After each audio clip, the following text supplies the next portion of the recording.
closet. What if we put some groceries in there? And so we just like let some people know. We didn't have like a marketing strategy. It was like, man, we should help some people. And I'm telling you this because of how it correlates, but the first day, 33 people showed up, and out of that closet, me and a few other staff guys handed them groceries, and it was like, awesome. And we're thinking, it's like, man, 33 people got food today. Like, that's a win. The next week, 70 people showed up. 2 weeks later, 400 people showed up. Word got out that we were passing out some food. Every single Friday now, 1,000 families get groceries given to them. They get prayed for. We make them sit. This is like the greatest trick in church. They come to get groceries, and they have to line up and sit through a full service, and at the end of the service, they get groceries. It's awesome. And here's the cool thing. So we're like, man, we're feeding poor folks. Let's give them a chance to give. It's amazing. Worship, offering, word, groceries. And I tell you that because I'll tell you, it changed the trajectory. We've always had an outreach church, but doing that, exactly what you're doing with Ron's house, changed the whole trajectory of our church. And here's a verse that changed my life when we started doing that. Proverbs 19:17 says, whoever is generous to the poor lends to the Lord. Are you kidding me? And then watch this. And he will repay him for his deed. So you're lending to God, which is great, and then he's going to repay you for lending to him for blessing folks that need it. That's what's going to happen in your life. And so I want to get in on this, and let's talk about this, but I'd like to help just personally maybe the first few months and just help fund that. And just because the thought is this, man, that's good ground. This church is good ground. You're sitting in a church that has been paid off. That's crazy. That's like the 1% of churches in the world is one that you're sitting in. So think about the power of you investing in this house, and now this house is branching out. Man, Ron's house, I got a feeling. This isn't just this is going to be the first of many. There's going to be a lot of people that need exactly what this church has to offer. And then you think about the power and the synergy that comes with hooking up with another church that looks nothing like you. That's unstoppable right there. That's what the body's supposed to look like. Your knee doesn't look like your ear. You know what I'm saying? It's like, come on. We got some knees and ears working together. We could change the world a little bit. So I'm pumped to be here today and excited about what you get to be a part of because you're right here. For a purpose. We were laughing yesterday. It'd be fun to live in Destin. I love Destin. Oh, Breckenridge, that's a pretty spot. Y'all live in Alexandria. And I'm telling you, for a purpose. And that's kind of where I want to go with you today. Pastor Josh has been in a cool little series, and we were talking about that. But there's stuff you're made for. I know that's kind of where you've been going, but I just, in the midst of kind of hearing about that and just knowing where the church is going, man, 9 years of the church. Steady, strong, growing, families, people getting better. So where I want to go today is that you're made for vision. And so I want to do, this will just kind of be fun, but if you got your phone or a little notepad, we're going to take a quick test in the church house, okay? All of you are like, man, I hadn't done that in 20 years, and I swore I would never take another test. Just real quick, okay? A quick one. We're going to do a little evaluation, and you're for real going to do it. I just need you to write these categories down. This is where we're going to start. First category, family. Just write the word family. Underneath it, job. Underneath it, relationship with God. Family, job, relationship with God. Fitness and finances. I see some of y'all not doing it. That's all right. Okay, here's what you're going to do. These are just some categories that I think a lot of us at some point or another would think are important in your life, okay? That's it. You could fill in some other categories. Real quick, I want you to rate them 1 to 10. Just right next to it, 1 to 10. How is it currently? Not what you wish it was or what it should be. How is it currently today? Rate it. How's the family doing? How's the communication? 1 to 10. How would you rate your job? Honestly, it's cool you're in church today, but where's your relationship at with God? 1 to 10. Finances, fitness, you fill it in. It's kind of fun. What's today, May? Oh, it's happy Cinco de Mayo, by the way, to all mi amigos. Okay, it's May 5th. And this is interesting. If you really did look at May 5th, 2019, and the score that you gave yourself today, I'm just going to throw this out there. Anything that's like a 7 or less, I would just throw out probably needs a dose of vision. And that's where I want to go today. This is your life. And I'm big on this. This is my one of my favorite things to talk about and communicate because it's your life. You get to own your life. We've talked about that here before, the power of today. But I just want you to think about that for a second. Any of those areas that aren't thriving, that's not God's desire for that. God created the universe. I was on a bike ride with my 8-year-old daughter, who's an average bike rider. I always think she's going to hit a car, not get hit by a car. That would be tragic. I think she's going to run into a car parked all the time. She'll get all excited. She wants to race. I'm like, do not race. You need to go slow for like 10 years. You need to ride your bike slow, and then 20 years from then, we'll talk about a car, okay? So that's the path she's on. But we're on a bike ride, and literally I was like looking around. It's like the world is crazy. It's huge. We finished the bike ride. We sat in the back of my truck. We're looking up. There's like, it's not Tulsa, you can see like 2 stars, but we're like taking in those 2 beautiful stars, right? And I was just thinking, it's crazy how far that star is away. The vastness of the earth and the world. And we've got this like role to play in it. But you get to decide what your life looks like. You get to have vision for that life. Vision is the ability to think about or plan the future with imagination or wisdom. Let's just dream it up a little bit. Man, what could it be? I like this definition too. It says a mental image of what the future will or could be like. Man, I'm just thinking, man, what could my daughter's life look like? What's the rest of mine going to look like? Man, what would her kid's life look like? Let's think. Let's imagine that. But then let's get strategic and plan for it. It's a fun quote I was sharing. The most pathetic person in the world is someone who has sight but no vision.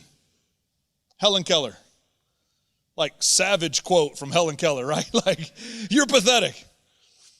Leaders are limited by their vision rather than by their abilities. Man, think about that. I want to change the world. I'm going to do something great for God. I'm not going to let my vision be the limitation on that. Man, my prayer, literally, the worship was amazing. Seriously, like anointed so that we could have this moment right here. But my prayer for you, my prayer for this church, always prayer for my family. Man, God, I just want to see what you see. Man, God, give me the vision that you have.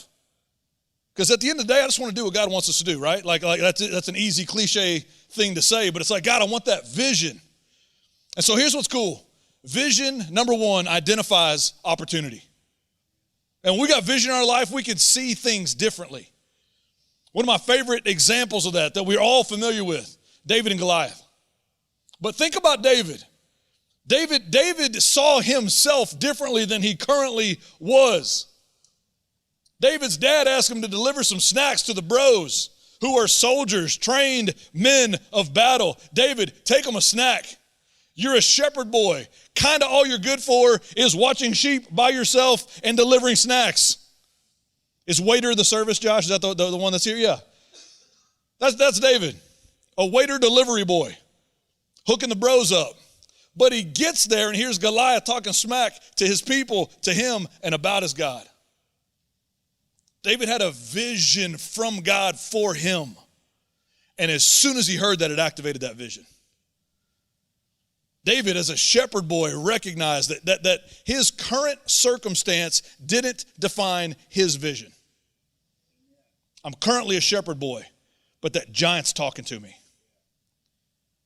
Think about how confident a 14, 15-year-old boy that was untrained had to be to convince the king to let him represent all these soldiers and fight the greatest warrior on the planet.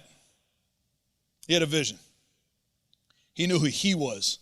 He knew who God was inside of him, and they let him do it. See, we know the end of the story. It's like, well, yeah, he beats Goliath. He threw a perfect stone, hit him in the forehead. He chopped his head off. He became like, that's great now that we know the end, right?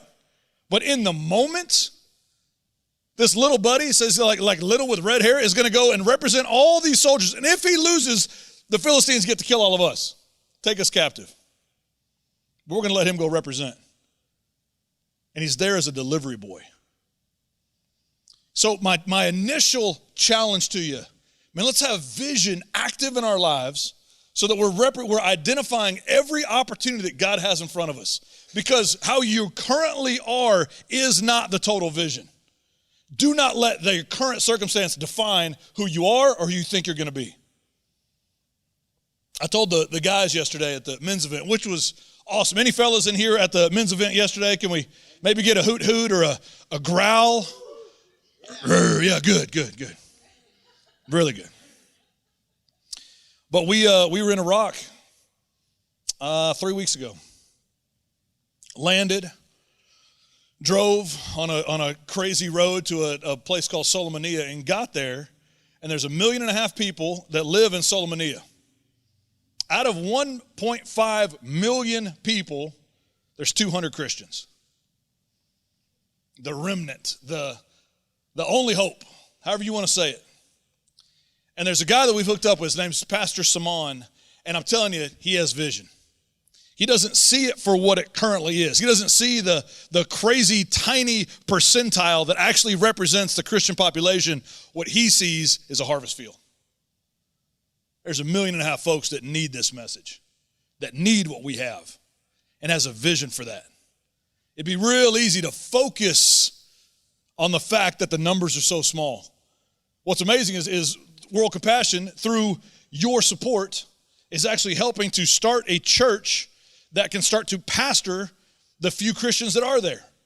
And so when we were there, we're actually there for the first service that was going to be held in this house that we're renting because they can't meet publicly. Everybody just thinks they're going to a house because if their families find out that they're Christians, then their wives, children will be removed from them and there'll be a hit put on their life for converting.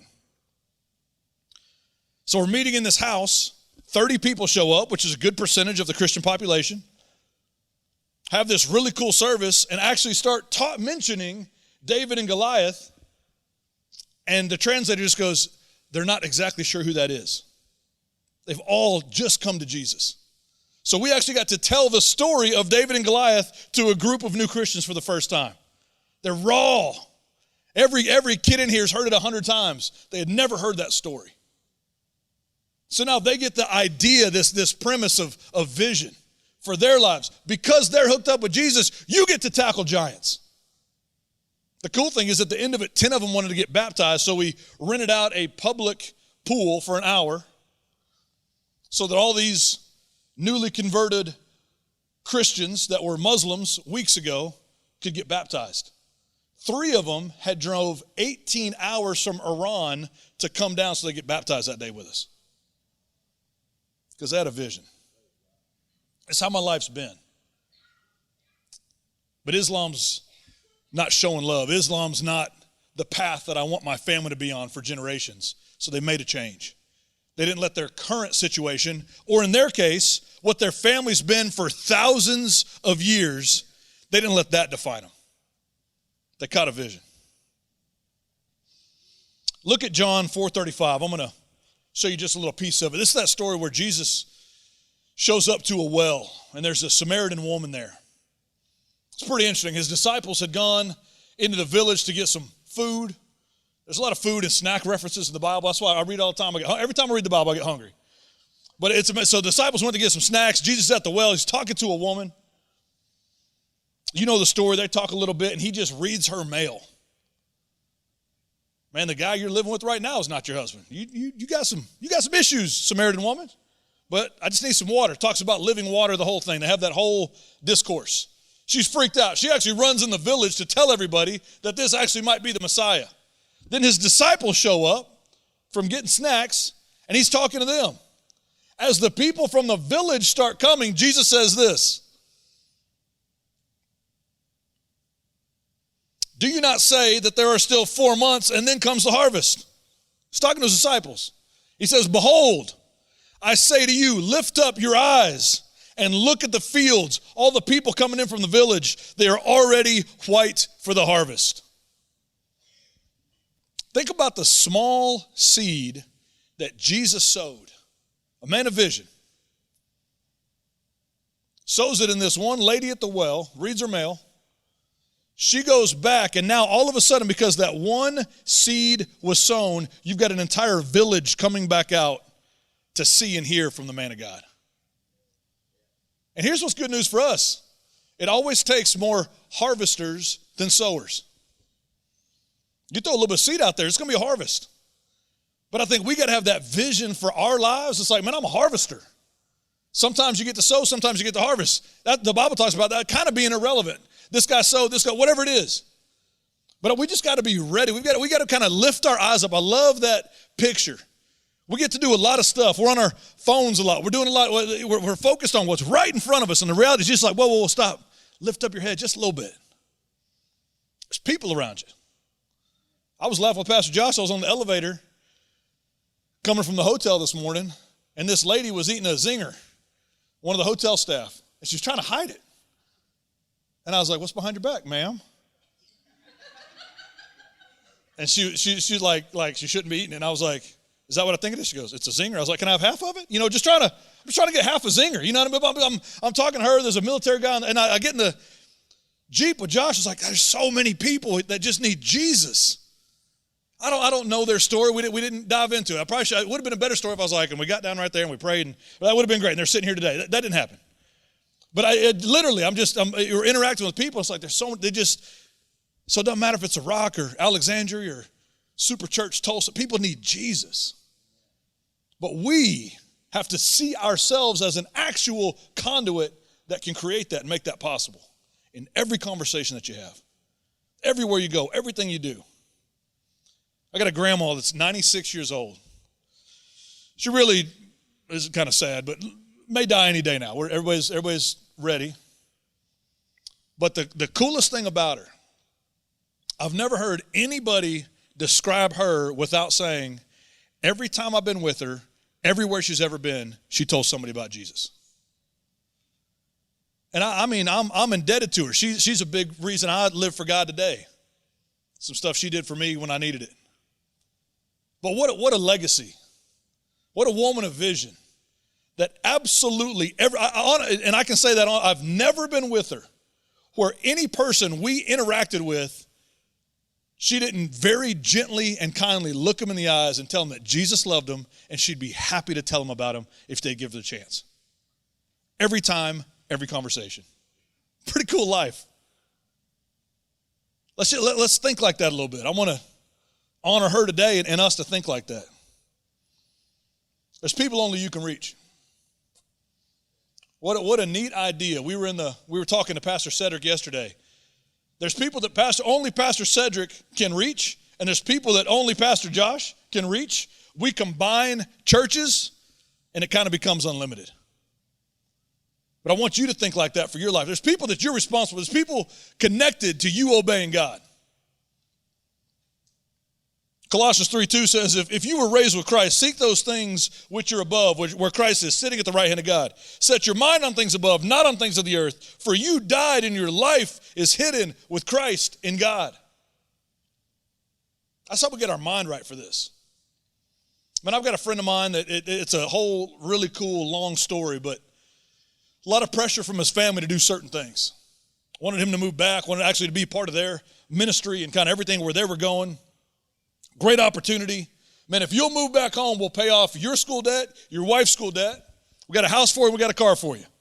Want you to be in the mix. Pretty great offer for a 25-year-old. And just thought, man, I think I'm where I'm supposed to be. Actually lives in Tulsa. We're good buddies. I think I'm where I'm supposed to be, and was trying to pay off the school debt, trying to figure, literally fighting hard to accomplish the things that could have easily been accomplished if he would have gone back, but really thought he was supposed to stay where he was. Had a little bit of a vision. Things got pretty tough. Really thought about taking that offer and just decided, man, I'm going to fast. I'm going to pray a little bit. I'm going to really seek God because that offer's looking better than it ever has. And on the fourth day of him fasting and praying, God gave him an idea for a business. Just kind of started running with it. Literally by the end of the next week had created the first prototype for that business that God gave him while he was praying and fasting. Took it to some developers, kind of got it going. Fast forward 8 years, that business is worth $15 million. Pretty amazing. And I tell you that because I was sitting here and I was just thinking, it's like there's people in this room today that's in you, whether it's business, whether it's ministry, it might be marital counseling. I mean, you fill in the blank. There's stuff that hasn't been invented yet because you're supposed to invent it. But I'm telling you, if he had just said, here is an easier path, a path of less resistance, there wouldn't be that company today. Those employees wouldn't be benefiting from it. He's got this platform of a couple 100,000 people that follow him on social media that every Sunday he ministers to through that social media platform. None of that would be happening if he hadn't just said, God, I know you have a vision, and that vision is going to identify opportunity, and I will be obedient and walk through it. That's in you today. A lot of times it just kind of takes us. We're going to talk about that, but let it identify that opportunity. And here's a cool thing. Our opportunity is often disguised as good old-fashioned hard work. God, give me a vision.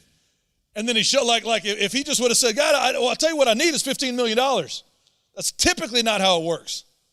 But God showed him something he could put his hand to and produce and let it have the impact that it's had. Man, God might show you something. It's like, that would be difficult. Oh, God, that might be God. That might be exactly what we need to be doing right now. So don't let the effort involved in it keep you from actually putting your hand to it. Number 2, vision creates guardrails. It's a cool idea right here. Man, if we have a vision for our life, man, I'm telling you, it's amazing what God will do with it. In Proverbs 29:18, it says that where there is no vision, people cast off restraint, but he that keeps the law, happy is he. Man, when we don't have a vision for our life, it's easy to kind of just say, well, what's the point? Why would I have to maintain standards if I don't know exactly where I'm going? It's not, I don't have a clear path. So what would discipline help in this situation? I got a brother-in-law, I love him. Real fun perk of marrying my beautiful wife. I got a wife, 3 daughters, and 6 months ago we had a son. I think the last time I was here, he had just been born. Now he's fat, happy. He's just a good kid, happy. We needed that. He's chill, and nobody else in our family is chill. So it's a really weird new thing for him just sit there and be great. So it's great. But Micah is my brother-in-law. And when Micah was in high school, he got recruited big time, great talent. For you football guys, he went to the Nike camp and ran a 4.39 40. Pretty great. Gets recruited a lot, plays running back, gets after it, and in the middle of his senior season, rips his hamstring off the bone. It's a doozy, right? Hard time coming back from it. Wasn't able to run track in the offseason. And all of those offers completely went away. A little bit risky on if he was going to rehab well or not. And that next year, he lost the vision that he had in front of him for a long time and went down a real rough path. That lasted about 8 years. Pretty wild road. He's on a pretty decent path coming out of that now. But I'm just telling you, he lost the vision and he cast off restraint. And I just want to throw this out there today because I believe that as God shows us things, there's a path that we're supposed to be on. And if we can create guardrails as we're on that path, it's going to keep you on it. And the reality is there's going to be stuff we got to navigate. There's moments where you bump the guardrail, but it's there so you don't fall off the cliff. So my challenge to you is I want you to start thinking about areas of your life where you might need to add a guardrail. When I first became a youth pastor at Guts Church, I was single. I was 22 years old, and they thought it'd be a great idea for me to lead these youth, which I still was one. And the greatest thing that ever happened in that whole process is my pastor created guardrails. One was, you at any time ever can never be alone with a student. So we figured it out. That means I couldn't go pick a kid up and take him to a game. We would just meet at the game. I wouldn't like go to meet a kid and have lunch. I would take 3 youth leaders with me, and we would meet a bunch of kids for lunch. So it changed what I thought the initial strategy would be, but it created these guardrails to where in 15 years of youth ministry, there was never one hint of an inappropriate allegation, ever. And now as a married man, I'm so grateful that I wasn't allowed to put myself in a compromising situation. At the same time, this made it super awkward. I wasn't allowed to be with a female that I wanted to date alone. He just kind of threw that one in there. He's like, this will really keep you. It makes it really difficult to be inappropriate if you're sitting between 3 other people. My wife and I dated like that. It was awesome. It made it so great, but it kept us dialed in. It created natural guardrails. So now, man, married, got kids, doing cool stuff for God. I want that more than ever because there's more to lose now. And I'm not walking around scared by any means, but I want to be strategic and smart. I want that for your life.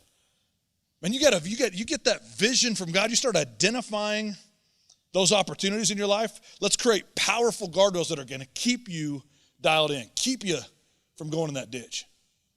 And here's the cool thing about God. You're like, man, I live in the ditch. Perfect. Today we can get out. Let's set up some guardrails for it. Let's not let that happen again. God loves you enough for you to be here today, to be plugged into a church that actually cares about you, that will follow up with you, that will love on you, that's going to give you opportunity. And I'm just going to throw this in there. I think a lot of the times we're like, okay, I'll commit, man. I'll go all in once I identify my passion. I think that's opposite. I think the reality is when we commit, especially in the kingdom way of doing things, man, if you'll invest here, if you'll commit here, if you'll come a little early and stay a little late, I would wager with you, if you'll commit, you'll identify your passion. If you'll commit, if you'll come in and serve, it's going to help you start identifying that opportunity that we're looking for. You're going to see yourself differently. You get in the flow with God, I'm telling you, it just opens up the floodgates.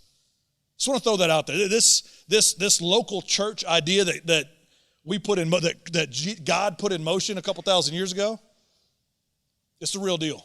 It does work, and I want it to work for you as well. Next thought. I think that the key here, number 3, is we got to ask for vision. So a little bit on the front end is the why, right? Man, here's the reality.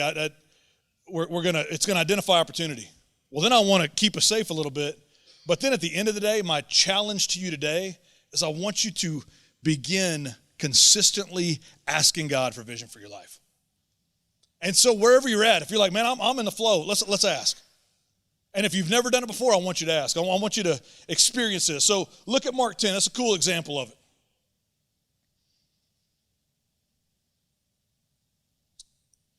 And we'll start here. It says, now they came to Jericho, and as Jesus went out of Jericho with his disciples, a great multitude, blind Bartimaeus, the son of Timaeus, sat by the road begging. He's known for being blind. It's part of his name.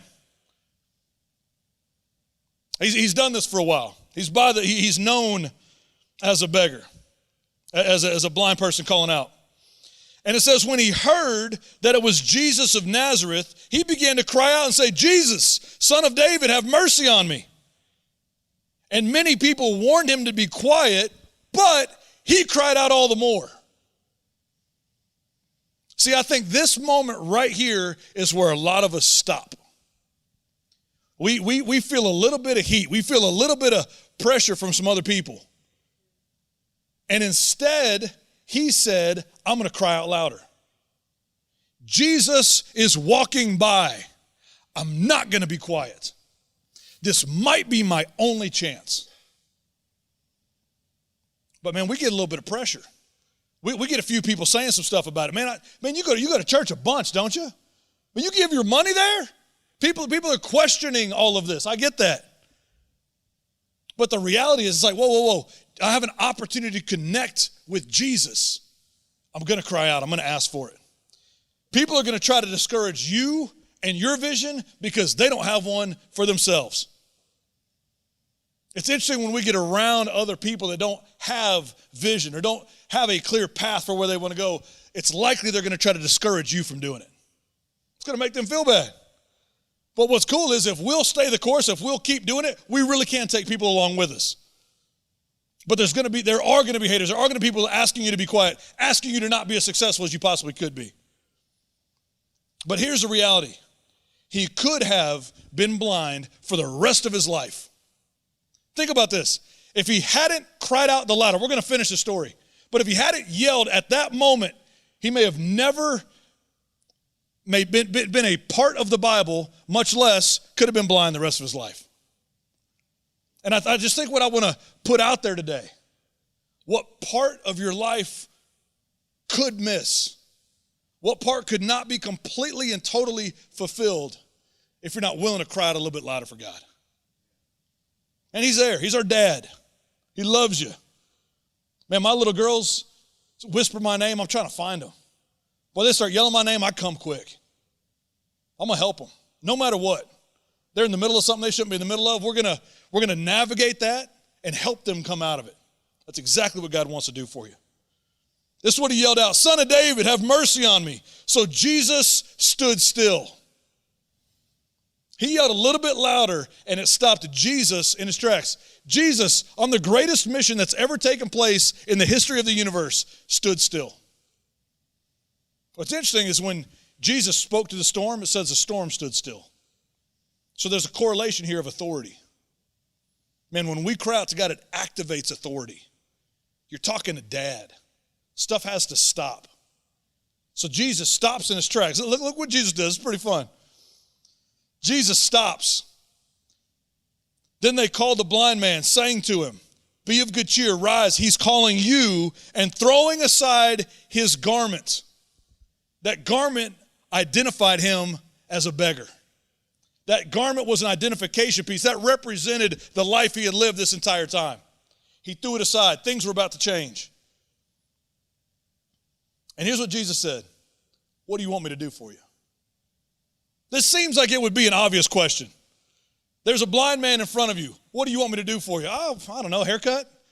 Wish I was a little bit taller. Wish I was a baller. I was like, what are you talking about? I'm blind. But see, there's also something about us communicating with our Father. Man, what do you need? God's just looking at you. If we can say it out loud, it brings it to light. We talked about that with the fellas yesterday. Let's get this thing in the light. God, here's what I'm asking for. Here is what I need. I don't currently have vision. God, I'm asking for that specifically. It's probably as obvious to God as a blind man standing in front of Jesus. I know you need vision. I'm glad you asked. Now we can go somewhere with it. There's open communication. There's open dialogue. He said, Rabbi, that I might receive my sight. Jesus said to him, Go your way. Your faith has made you well. And immediately he received his sight, and he followed Jesus on the road. I think another challenge for you today is as you do this, man, you're calling out to God, identifying some opportunity, identifying some guardrails. I'm telling you, he's going to respond. And I think a really cool example here is when Jesus responded. He got his vision. That's what we're asking for. Then he followed him down the road. See, we've seen people that have gotten what they've asked for. Man, thank you, God. Man, that's great. Answered my prayer. And then that relationship stops again. Man, we're going to get that vision from God, and I'm telling you, can't walk quick enough to stay with him. Man, pursuing God. Man, God, thank you for the raise, and then we take a little break on praying for a while. Man, thank you for that healing. Holy moly, healed. Well, okay, great. What's next? Man, great. Who's next? Man, we got the raise. God, now I'm praying for vision on who to bless with the increase. Man, that's where this continues to go, but we got to call out for it. I know everybody has different kind of stories and things that you've navigated. 4 years ago, I had been on the staff of the church for 15 years. I loved it. Loved every bit of it. Kind of a big deal at the church. genuinely enjoying what we were doing and making an impact, and I just kind of felt like God was stirring something. And I want to tell you this today because I just feel like there's some folks in the church today, God might be stirring a little something inside of you. And you don't have to know every detail of it. So I actually took a note from my buddy that did that, and we were at lunch, and he told me his story. And I said, I'm just going to do that. So I fasted and prayed for a few days. And it wasn't like this crazy clarity, but God started reminding me of stuff he talked to me about 15 years ago when I first got saved.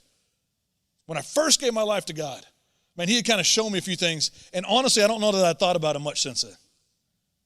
And I just started making this little list of things that God was reminding me of. And I started doing this, right? I just started calling God, I'm asking for vision for myself and for my family. Man, what do you want me to put my hand to? And I'll do it as hard as I can. And it really was neat. Over the course of a couple weeks, there were some random lunches that started to happen, some different things. I met with my pastor. I said, man, I want to honor you, but God's stirring some stuff inside of me. Help me navigate this. We had a really cool dialogue and made a pretty significant transition to what we get to do now. It opened up multiple doors. We get to travel international, started coaching business owners, and just all these things literally just, God started bringing us. But I genuinely believe it was in that moment of just calling out to God. There's a lot that goes on in life. And we took a little pullback, focused completely on him, and cried out for it. And I'm shocked. I'm honestly standing here today because of that moment. Pastor Josh and I are friends, but I don't know that if that hadn't happened, if this would have culminated. And so because that happened in my life, I get to tell you about it so it can happen in your life so you could tell people about it. That's how God works. But I just want to take a minute here, wrapping up the service. There's something that you were born to do. There's things that are inside of you, and I genuinely believe that only you can do. And I want to show you one more verse, and I want that just to kind of stir you. I'm going to pray for you here at the end. But there's something inside of, there's vision inside of you that God put there.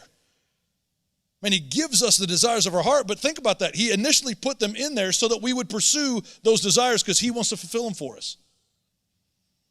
Habakkuk 2:2, last verse. It says, the Lord answered me and said, I want you to write this vision and engrave it plainly on tablets so that the one who reads it will run. And God's going to give you vision when you call out for it.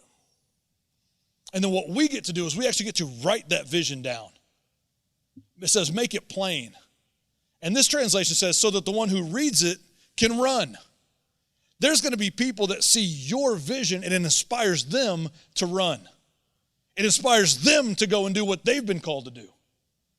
There's this cyclical, synergistic movement that takes place when we start doing this. And I'm identifying it for me. You're identifying it for you. And it's going to motivate and inspire people. I believe that's what's happening right here with Ron's house. I believe that's what's happening with this church. This is vision in front of us that we get to run with and be about and be excited about, and it's going to motivate thousands, millions of people. That's what's in you.